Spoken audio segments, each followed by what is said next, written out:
Inspired by New York, Liberty City has become one of gaming history's most infamous open worlds. The true spiritual home of the Grand Theft Auto series, it was here that we first experienced the controversial gameplay of the franchise back in 1997. Since then, Liberty City has transformed from a primitive 2D playground into one of the most realistic worlds in gaming history. Here's our guide to its evolution.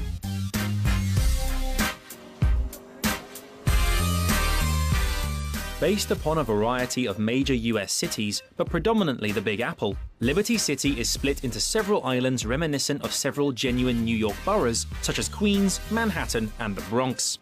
This means that despite graphical and stylistic differences, every incarnation of Liberty City is punctuated by spoofs and parodies of genuine New York locations, with Middle Park replacing Central Park, New Jersey becoming New Guernsey, and the iconic MetLife skyscraper transformed into the eye-catching Getter Life in GTA 4.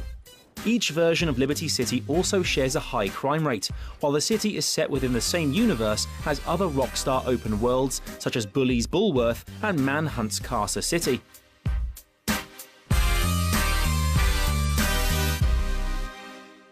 Originally known as Race and Chase before adopting its headline-grabbing final name, Grand Theft Auto's rebellious attitude and unique open-world gameplay made it an impossible game to ignore.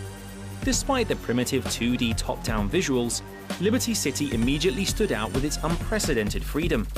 Within this believable urban metropolis, players could interact with payphones to take on criminal jobs and drive any vehicle they wanted.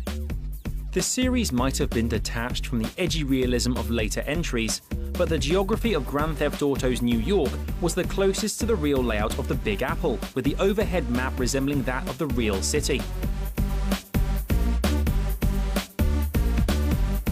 The freedom and open nature of GTA's gameplay was deeply influential on other games, with titles such as Driver developing 3D worlds inspired by Liberty City. However, it would be Rockstar themselves who truly evolved GTA with Grand Theft Auto 3 in 2001, returning to Liberty City now reborn as a three-dimensional open world with unprecedented detail.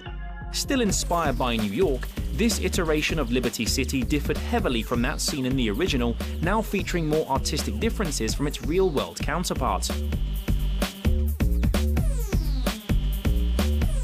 This was an open world with more detail, freedom, and artistry than ever seen in gaming history, making Rockstar's second iteration of Liberty City a groundbreaking open world that would influence countless games. With rival titles such as True Crime and Saints Row taking inspiration from GTA 3's Liberty City, Rockstar would need to take the series in a bold new direction with its next trip back to the crime-plagued metropolis. 10 separate meals, 10 separate trips to the chip shop, in a cab. Didn't even walk that. Wasted calories. Released to a frenzy of hype in 2008, Grand Theft Auto 4 saw Rockstar returning to the open world that defined the series.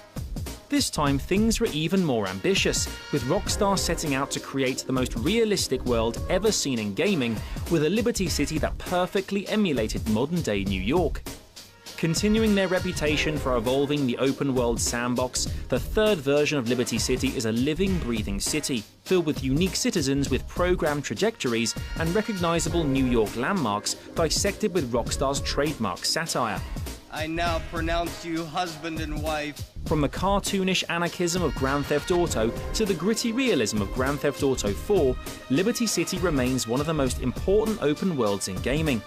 We may have seen it evolve throughout the years, but each rendition of Liberty City is united by Rockstar's ambition to place players within a world that's utterly immersive, making it no surprise that each and every incarnation of Liberty City is still worth visiting.